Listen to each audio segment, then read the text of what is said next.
Bonjour à tous, je suis ravie de vous retrouver pour cette nouvelle édition de Balance ton bricolo. Une émission spéciale, le dossier du mois, qui concerne un promoteur défaillant et évidemment qui laisse sur place des propriétaires victimes et démunis. J'accueille pour partager cette édition Audrey Infantez, vous êtes avocate au barreau de Strasbourg. Bonjour Audrey. Bonjour Vanessa. Julien Rofritsch, vous êtes agent général AXA. Bonjour Julien. Bonjour Vanessa. Notre partenaire, la Fédération des promoteurs du Grand Est, avec Bruno Béni, son président. Bonjour Bruno. Bonjour Vanessa. Et Jamel Mouatazil, vous êtes propriétaire victime dans le cadre de ce dossier. Bonjour Jamel. Bonjour Vanessa. Alors, c'est le rêve d'une vie. On achète, on se fait plaisir, on se dit qu'on va vivre finalement avec sa famille, un vrai bonheur. Et au final, ce sont deux programmes immobiliers avec un certain nombre de propriétaires qui se retrouvent totalement démunis face à ce promoteur défaillant. Défaillant pourquoi ? Ça commence très vite, dès le démarrage des travaux. Des délais de retard, un manque d'informations, un promoteur absent, inexistant, incompétent et très vite des malfaçons, des entreprises qui interviennent de plus en plus rarement. Bah oui, il y a des défauts de paiement. Alors ce que je vous propose, c'est de voir avec moi l'enquête qu'a menée Balance ton bricolo en images.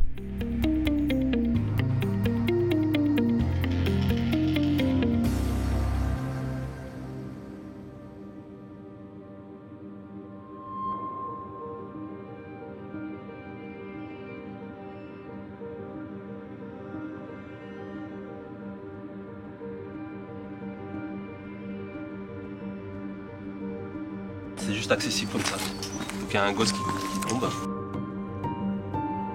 La vérité est en face de nous, c'est que, en fait, Monsieur Haute jouait avec tout le monde. Il jouait avec les entrepreneurs, les artisans. Pourquoi les relations se sont dégradées ? Tout simplement parce que c'est quelqu'un qui, lorsque vous lui dites non, part dans des réactions violentes. Laurent Haute s'est rendu sur le chantier durant le week-end avec sa remorque et a chargé tout le matériel, nous a volé le matériel. On a perdu de l'argent par rapport à cette opération et en plus le pire c'est qu'il faut qu'on finisse les frais, donc le reste des travaux à notre charge. Après réflexion et après une année passée, je me suis rendu compte que j'ai signé la livraison d'un bien qui n'était pas fini, quoi. On nous a vendu du rêve, clairement. On nous a vendu du rêve et finalement, c'est devenu un cauchemar. J'ai dû faire un abattement sur le loyer jusqu'à ce que l'enrobé soit posé. Financièrement, ça a été assez difficile. Les soucis de ce chantier qui n'en finissait pas. Qu'on a dû bloquer le chantier parce qu'on était en défaut de paiement d'une hauteur de 60 000 €. Je lui ai demandé s'il avait une certaine inquiétude. Il m'a répondu que non, tout allait bien, puisque son expert comptable lui avait même effectivement dit de se verser des dividendes en juin 2018, à hauteur de 90 000 €. Moi par rapport à Monsieur Laurent Haute, donc c'est clairement nous, je suis pas contente. Là où je pense qu'il n'a pas été forcément très honnête, c'est où est passé l'argent. Voilà, ça c'est le gros point d'exclamation. Monsieur Mouatazil, on constate sur ce reportage que vous faites partie des propriétaires finalement, victimes et au final en détresse. Est-ce que vous pouvez nous faire part de cette expérience malheureuse que vous avez vécue et que vous vivez toujours un an après votre emménagement ? On arrive à Noël 2018, on se rend compte que rien n'est fait. On se rend compte aussi en allant sur chantier que rien n'avance, aucun artisan. On se dit mais là il y a un gros problème. Et là c'est là qu'on se rend compte que les problèmes ne font que s'accentuer avec le temps et pour finalement emménager en avril 2019 sans avoir la totalité de la prestation qu'on a payée. Alors je reviens juste sur votre emménagement. Vous emménagez, est-ce que les travaux sont terminés ? Alors pas du tout. Pas du tout, puisque aujourd'hui, quand on a emménagé, on n'était même pas sur l'électricité définitive. Il faut savoir qu'il y avait une électricité provisoire mise à disposition pour les entrepreneurs, et nous, on s'est branché dessus pendant quasiment un an. Alors, je rebondis là, outre le fait, je crois que c'est illégal. Tout à fait. Et alors, en termes d'assurance, je pense que s'il y a un sinistre, ça peut poser un gros souci. Ça va même, sans doute, poser soucis.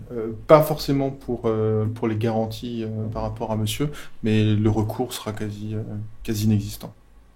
Bon, alors je vois Bruno Béni qui fait des bons. Je vous laisserai la parole, vous inquiétez pas. C'est pas un adhérent FPI. Alors, monsieur Mouatazil, je reviens toujours sur la première partie qui est importante parce que vous dites vous avez emménagé, mais quand on emménage, c'est la livraison. Bruno Béni, vous m'arrêtez si je me trompe. Et quand on parle de livraison, il y a le paiement du prix. Le solde, bien sûr. Donc, on vous dit où vous emménagez et vous payez le prix, voilà. ou vous Exactement. emménagez pas finalement et puis débrouillez-vous. on était un peu sur le fait accompli pour emménager le plus tôt possible, donc en avril, parce qu'on avait mis un peu la pression au promoteur. C'était voilà, vous payez le solde et on vous donne les clés. Sachant qu'il n'y avait ni les aménagements extérieurs, ni la finition du couloir, et ni les parkings. Vous n'aviez pas un souci aussi de chauffage, je crois? Pas de chauffage? Exactement, au bout de 2 jours, plus de chauffage dans la maison, avec 2 enfants en bas âge, donc je vous laisse imaginer le problème que ça a pu poser en plein mois d'avril. Donc, vous avez payé la totalité du prix, si je comprends bien. Tout n'est pas terminé. Et alors là, qu'est-ce qui se passe? J'imagine que vous faites appel au promoteur et vous lui dites, attends, il y a quand même quelque chose qui ne va pas. Écoutez, nous, on habite sur place à partir d'avril. On se dit, les promoteurs, on travaille on les verra sur site. Et en fait, on se rend compte que rien ne se passe. Rien ne se passe, tout est en ralenti. On voit un entrepreneur de temps en temps, 1 fois par semaine. Et là, on est de plus en plus inquiet. On a le deuxième propriétaire qui s'installe peut-être 2 mois après. Je crois que c'était peut-être en juillet 2019. Et lui, c'est pareil, inquiétude forcément. Le maître d'œuvre, plus de réponse au téléphone. Le maître d'ouvrage, donc cas de ses promotions non plus. Donc là, on est très très très inquiet. On commence déjà à réfléchir à une procédure pour se retourner contre le promoteur. Et là, on se dit qu'on est entré dans un truc. Il fallait que ça arrive à nous. On entend souvent ça à la télé, dans les reportages, et finalement, on le vit. On l'a vécu tous les jours, et je vous dis que c'est pas facile tous les jours. Enfin là, quand même, il n'y a pas de chauffage, on est sur un coffret de chantier, on peut quand même pas parler de réception. Vous avez signé un document de réception? On a signé un document de réception en établissant une liste de réserve très impressionnante. Donc la somme des 5% qui a été consignée chez le notaire, je sais pas, je ne comprends pas pourquoi, a été déconsignée. Donc du coup, on a payé la totalité de notre bien malgré toutes les réserves. Bon, allez, je vais laisser parler Bruno Benny parce que je le vois bouillir. Alors Bruno Benny, sincèrement, quand vous entendez ça, il y a quand même quelque chose qui ne va pas. C'est pas un professionnel. Je pense que c'est quelqu'un qui sait imaginer un jour faire de la promotion immobilière. Ça arrive de temps en temps. Clairement, moi je suis président d'une fédération qui représente 85% de notre profession. Une personne de qualité dont vous parlez ne vient pas chez nous et n'est pas admis chez nous. C'est-à-dire que nous, on a des critères d'admission pour devenir membre de la fédération, des critères d'éthique financière, des critères d'éthique personnelle sur le dirigeant, clairement. Et après, quand on dit des réserves, cela, c'est pas des réserves. C'est-à-dire que le Code civil décrit ce qu'on appelle l'habitabilité d'un logement. L'eau, l'égout, le chauffage, l'assainissement, l'électricité. À la limite, que le couloir soit pas peint, c'est quelque chose qu'on peut peut-être comprendre, qui est des fois décalé pour éviter les dégâts des déménageurs. Et si vous voulez, là, c'est pas des réserves. Le bien est indisponible à l'habitation. Et ça, moi, je suis révolté quand j'entends ça, parce que ça entache le métier que je pratique, et on n'a pas besoin d'entendre et de voir des gens qui sont dans la détresse. Parce que, voilà, on a eu le dernier qui a fait grand bruit dans la région, c'était un dénommé Brun, Antoine Brun, qui a floué un peu plus de 120 personnes particulières qui se sont retrouvées dans des détresses personnelles, mais absolument impressionnantes, des gens qui ont dû redéménager chez les parents, etc. Ouais. Et ça a duré des années. Donc, si vous voulez, là, c'est clairement quelqu'un qui n'est ni professionnel, qui est, on va dire, un escroc, quelque part. Voilà. Mais justement, par rapport à ce que vous venez d'évoquer, ça tombe très bien, puisque l'affaire Brun, c'était l'histoire de l'assurance intrinsèque que souscrivait, enfin l'obligation qu'avait, ou pas d'ailleurs, soit intrinsèque, soit extrinsèque, de souscrire une assurance. Typiquement, cette loi a changé. Aujourd'hui, vous avez une obligation de vous garantir à l'extérieur de votre structure. Donc, comment se fait-il qu'on se retrouve dans cette situation? Typiquement, il y a quand même quelque chose, là encore, qui n'a pas été respecté. La garantie qu'on appelle extrinsèque, c'est donc extérieure, comme vous dites, Vanessa, c'est-à-dire que le promoteur est obligé de souscrire une garantie financière d'achèvement, une GFA dans notre jargon, auprès d'un établissement bancaire. Il paye cette garantie. Cette garantie est inscrite dans le dossier, ce qu'on appelle l'acte de dépôt du notaire. Vous avez la garantie financière d'achèvement, vous avez le permis de construire, la propriété du terrain, les risques technologiques, l'assurance dommage-ouvrage, etc. Et donc, si vous voulez, cette assurance est faite pour, en cas de défaillance d'un promoteur, que les fonds soient mis à disposition par la banque à qui il appartiendra. C'est-à-dire que la banque n'est pas un promoteur, n'est pas un constructeur, ils ne sont pas compétents pour faire des travaux. Donc eux, leur boulot, c'est de dire, voilà, il y a 500 000 euros, on met 500 000 euros à disposition de qui il appartiendra, désigné en justice ou pas, et ces personnes se servent de cet argent pour finir les travaux. Donc là, c'est presque incompréhensible, quoi. Alors, justement, sur ce point spécifique, on parle de la dommage ouvrage. Monsieur Moitazil, j'ai cru comprendre qu'il y avait bien eu une souscription de cette dommage ouvrage, mais qu'elle était pour le moins exotique. Oui, tout à fait, parce que du coup, nous, à l'entame de notre procédure, on s'est retourné contre l'assurance du promoteur et on s'est rendu compte qu'il était basé à Londres. Cette même assurance qui a fait faillite au même moment que 4C Promotion. Donc voilà, aujourd'hui, on en est qu'on ne peut même pas se retourner contre... Voilà, il n'y a pas d'assurance qui peut nous permettre de se retrouver financièrement vis-à-vis de cette incompétence. Donc cette histoire d'assurance low cost, exotique, on en entend souvent parler, Julien. Vous pouvez nous en dire 2 mots ? Oui, bien sûr. Ça a commencé il y a environ 5 ans, un petit peu plus maintenant. Le souci, c'est que les garanties ne sont plus acquises par la suite. Parce qu'ils font faillite et après, tout ce qui a été signé n'a plus aucune valeur. Donc la conséquence directe pour un propriétaire ? La non-garantie complète. D'accord. Donc aujourd'hui, il arrive quoi que ce soit au niveau de ce bâtiment, il n'y a aucune garantie qui s'applique ? Non, comme vous disiez, pour la dommage ouvrage, qui est censée durer 10 ans, elle aura duré quelques semaines, malheureusement. D'accord. Si vous permettez, Vanessa, par rapport à la faillite de l'assurance, je pense que c'est important d'en parler, c'est que ce qui s'est posé comme problème, c'est que l'assurance qui a fait faillite n'était pas elle-même réassurée. Oui. Alors qu'il faut savoir, et on a tiré les enseignements de ces difficultés, c'est que depuis 2018, les assurances étrangères, de même d'ailleurs que les assurances françaises étaient soumises à cette obligation, aujourd'hui, depuis 2018, les assurances étrangères ont l'obligation d'abonder à un fonds de garantie des assurances. Ce qui signifie que si ce fonds de garantie avait existé dans votre cas, malheureusement c'est pas le cas, mais s'il avait existé, eh bien, en dépit de la défaillance de l'assurance, vous auriez pu vous retourner. Monsieur Moitazil, il y a évidemment des conséquences financières, mais j'imagine qu'il y a aussi des conséquences morales et puis intimes, probablement. Si c'était à refaire, vous le referiez ? Des grosses conséquences au niveau de la famille personnelle, puisque ça met énormément de pression. Je veux dire, on y pense tous les jours, jour et nuit. Si c'était à refaire, on prendrait toutes les dispositions pour vérifier la bonne santé du promoteur. Vous avez des nouvelles de ce promoteur depuis ? Pas du tout, mais je sais qu'il tient une agence immobilière, il est marchand de biens sur Onheim, donc aujourd'hui, il continue cette activité-là. Et pour finir là-dessus, aujourd'hui, nous, on est au stade où on a envie de partir de là-bas, Donc, je vous dis, ça a des grosses conséquences. Il y a effectivement les conséquences pour les propriétaires, Monsieur Moitazil, et merci d'avoir eu le courage de venir sur ce plateau, parce que finalement, il en faut, après tout ce que vous avez vécu. En tout cas, Balance ton bricolo est à vos côtés, vous l'aurez compris, et on va essayer de faire en sorte de vous accompagner sur ce qu'il est possible de faire dans ce cadre. Et il y a aussi, évidemment, les entreprises qui ont participé à ce chantier et qui n'ont pas été payées. Et je vous propose d'accueillir une entreprise, justement, qui a accepté de témoigner. Merci beaucoup de votre présence sur ce plateau. Merci à vous et merci à toute l'équipe. Et j'accueille sur ce plateau Loïc Leufer de la société Leufer. Vous êtes entreprise générale. Bonjour Loïc. Bonjour Vanessa, bonjour tout le monde. Merci d'avoir accepté de venir témoigner, c'est pas toujours chose facile. Vous avez participé au programme donc, de 4C Promotion, précisément.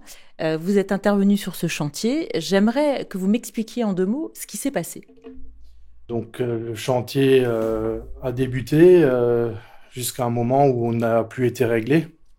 Il y a eu pas mal d'impayés, des retards de paiement, et donc le chantier a tout simplement stoppé pendant un bon moment. Et on a repris le chantier par rapport à... le client nous a fait miroiter des règlements, nous a proposé des arrangements afin qu'on revienne et qu'on puisse terminer les travaux. Quand vous dites le client, c'est le promoteur. C'est le promoteur, tout à fait, oui. Sans être payé. Voilà. Ouais. Est-ce que vous pouvez nous dire justement le montant des impayés ? Alors par rapport à Egversheim, aujourd'hui, la société 4C Promotion me doit encore 60 000 euros. Donc sur un marché de base de 116 000 euros. Donc on va dire 50%. La moitié, quoi. Ouais. Et sur Brumat, pareil, on nous doit encore 7 500 euros. Et aujourd'hui, le dossier est au pénal pour essayer de récupérer les miettes, on va dire, s'il reste quelque chose. Quand on est une entreprise, une TPE, et qu'on se retrouve face à un impayé qui est quand même conséquent, il y a des conséquences financières, il y a des conséquences humaines aussi, parce que quand j'entends ce que vous dites, enfin, je suis assez émue parce que c'est vous qui palliez finalement aux carences du promoteur et qui vous dites, bon, je vais pas laisser les gens dans la panade, je vais aller intervenir alors que je suis pas payé. Tout à fait, vis-à-vis de la pression et des retours qu'on avait des futurs propriétaires, on a décidé de terminer les travaux afin qu'ils puissent prendre possession de leurs biens, tant bien que mal. Alors, vous avez vu dans les reportages que les travaux sont pas terminés, en tout cas pour les lots fluides dont nous on était en charge, tout a été terminé. C'est un geste fort quand même que vous avez fait là. On l'a fait vis-à-vis des futurs propriétaires. Et d'un côté, je pense, j'avais encore l'espoir d'être payé un jour parce que forcément, on a eu plein de discussions avec le promoteur. C'est-à-dire que chaque fois, il vous disait, je vais vous payer, etc., etc. On a eu plein de promesses, des écrits, des mails, des retours des banquiers. Ça, on sait qu'il est très fort pour faire des mails, hein, vraisemblablement. Et donc, on pensait avoir une lueur d'espoir et d'être payé un jour. Et bon, aujourd'hui, c'est pas le cas. Alors, la bonne nouvelle, juste par rapport à ce qu'on disait tout à l'heure, c'est que monsieur a les PV de réception, ça veut dire que derrière, l'assurance, si j'ai tout compris, entre en ligne de compte. Mais je voudrais revenir quand même sur une chose qui, moi, m'interpelle. Vous avez combien de salariés, monsieur Leufer ? Aujourd'hui, on a 45 salariés. Donc, c'est 45 salariés qui ont été mis en danger, d'une certaine façon, par rapport à cette gestion, puisque vous n'êtes pas payé. Tout à fait, oui. Et qu'est-ce que vous auriez envie de dire à ce monsieur Hoth, qui a de ses promotions ? Malheureusement, alors aujourd'hui, on pense que ça n'arrive qu'aux autres. En 20 ans de métier, c'est la première fois que ça m'est arrivé. J'ai fait confiance à cette personne parce que je la connaissais depuis quelques années. Et c'est quelqu'un qui m'a inspiré confiance. Aujourd'hui, je me suis trompé et puis c'est une personne qui ne tient pas ses responsabilités et qui malheureusement nous a causé pas mal de tort, aussi bien aux entreprises qu'à ses clients. Alors, ce que je vous propose, parce que finalement, il y a quand même un certain nombre de choses qui ont été évoquées, c'est peut-être de contacter l'architecte, qui a aussi une responsabilité dans ce cadre, et de faire un petit peu le point avec lui des documents qu'il a ou qu'il n'a pas pour apporter une aide aux victimes. Je pense que c'est important de faire un point avec lui. Oui, salut, moi, Paris. Oui, bonjour monsieur. Vanessa Wagner, vous êtes en direct de l'émission Balance ton bricolo. Et nous venions vous parler d'un dossier que vous connaissez bien, les programmes effectués par 4C Promotion. Oui. Alors, vous avez été architecte de ce projet, vous aviez une mission complète, je crois, sur ce dossier ? J'avais une mission complète hors finition des appartements. Ok, alors, voilà. Je commence par le début. On s'aperçoit que la société 4C Promotion a souscrit une attestation dommage ouvrage exotique. Est-ce que vous avez eu ces documentations en main? Non, j'ai jamais eu ces documents. Jamais. C'est que j'ai jamais su ce qu'ils avaient déclaré, quelle était leur assurance dommage ouvrage, et ni le montant qu'ils avaient déclaré. Donc on démarre un chantier et on ne sait pas finalement s'il y a une assurance derrière. Alors autre chose, il y a la fameuse déclaration de conformité, celle-là elle est forcément pas faite. Est-ce que vous vous engagez à la déposer et si oui, sous quel délai? La DACT, déclaration d'achèvement et de conformité de travaux, pourra être déposée lorsque les aménagements extérieurs seront terminés. Il reste à faire les aménagements extérieurs, les enrobés. Je crois qu'il reste quelques bordurettes de séparation entre les enrobés et les parties, ce genre de finition. Alors justement, là-dessus, on est 1 an après l'emménagement des propriétaires. Moi, j'ai été sur place, on a mené une enquête. Effectivement, les extérieurs ne sont absolument pas terminés, mais quand je dis les extérieurs, vous avez des regards béants dans lesquels un enfant peut tomber. C'est quand même inacceptable de livrer des locaux dans cet état. Et alors, ce qui me rend, j'ai envie de dire, encore plus dubitatif, c'est de constater que finalement, ces travaux ont été payés par l'ensemble des propriétaires. Est-ce que vous me confirmez? Alors, ce qu'ils ont payé, j'en sais rien. Mais à mon avis, les propriétaires, ils ont payé effectivement le promoteur. Ça, j'en suis quasiment persuadé, autrement ils n'auraient pas remis des clés. C'est une réalité, je vous le confirme. Je ne rentre pas non plus dans la comptabilité, mais pour moi, effectivement, ils ont payé. Après, le problème qu'il y a avec les entreprises, notamment l'entreprise qui a des aménagements extérieurs, donc l'entreprise TPA, qui était d'ailleurs une très bonne amie à M. Hoth, lui n'ayant pas été payé, il a, entre parenthèses, dit, bon, moi, je ne fais plus rien, donc je ne suis pas payé. Donc, on est d'accord que vous vous engagez à ce que la DACT soit faite dans les plus brefs délais, c'est-à-dire, je pense, d'ici 8-10 jours, hein, dans la mesure où les propriétaires ont fait le choix de repayer les travaux, mais de toute façon ils n'ont pas le choix, hein, j'ai envie de dire. Oui. Donc ça, vous vous engagez à le faire également? Oui.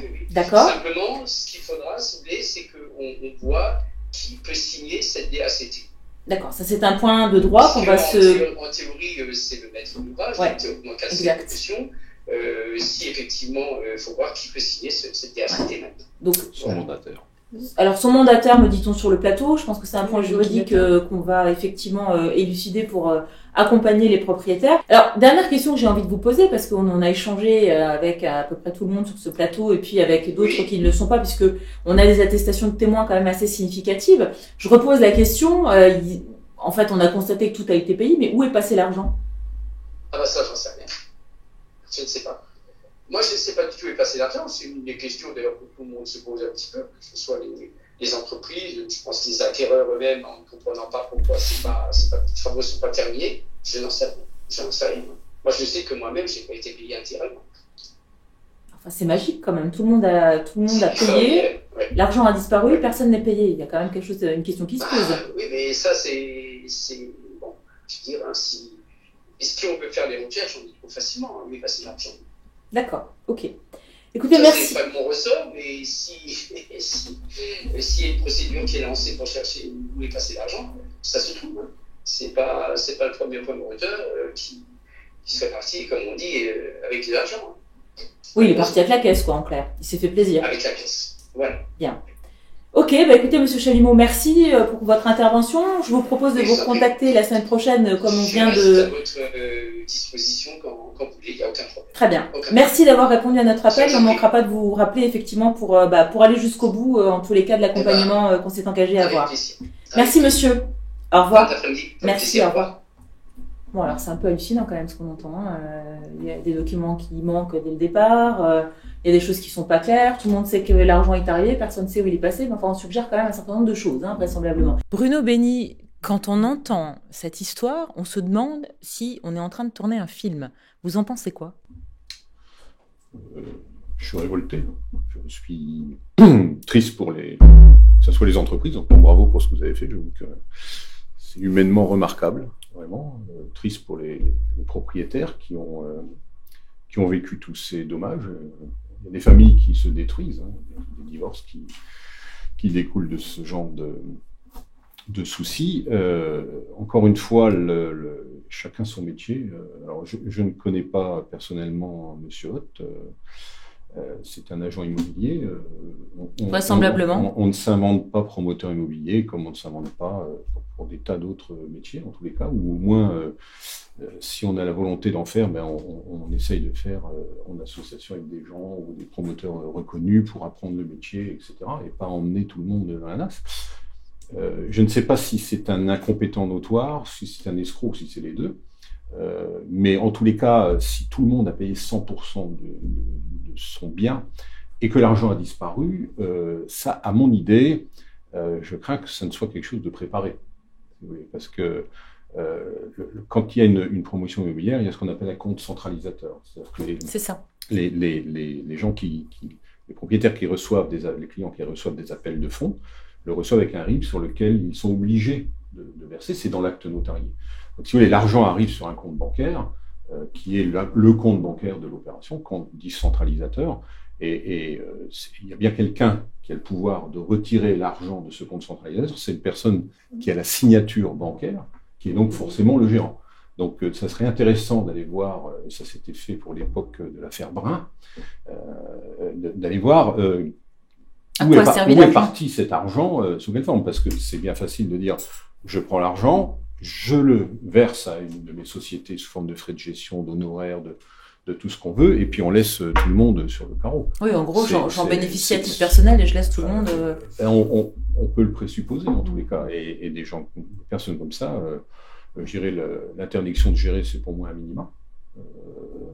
Et au-delà de ça, je pense qu'il faut aller chercher des personnes.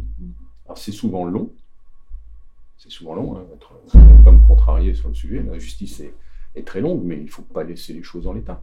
Alors c'est un dossier ô combien délicat et sensible que nous vous avons présenté. Nous allons évidemment poursuivre nos actions. Je m'adresse évidemment à l'ensemble des victimes et propriétaires qui ont tous accepté de témoigner et nous accompagner dans cette démarche. On ne les laisse pas tomber, on va poursuivre. On a déjà obtenu effectivement un certain nombre de points positifs via l'architecte. Toujours est-il que cette histoire, effectivement, elle fait froid dans le dos. Donc, je vous invite véritablement à être vigilant pour l'ensemble des contrats que vous allez passer. En attendant, je vous souhaite une très bonne journée. Je vous invite, si vous avez des témoignages, des dossiers ou si vous souhaitez que Balance ton bricolo s'occupe de vous, de déposer tout cela sur notre site internet balancetonbricolo.org pour vous apporter un petit peu plus de sérénité. Nous serons à vos côtés. Je vous dis à très vite.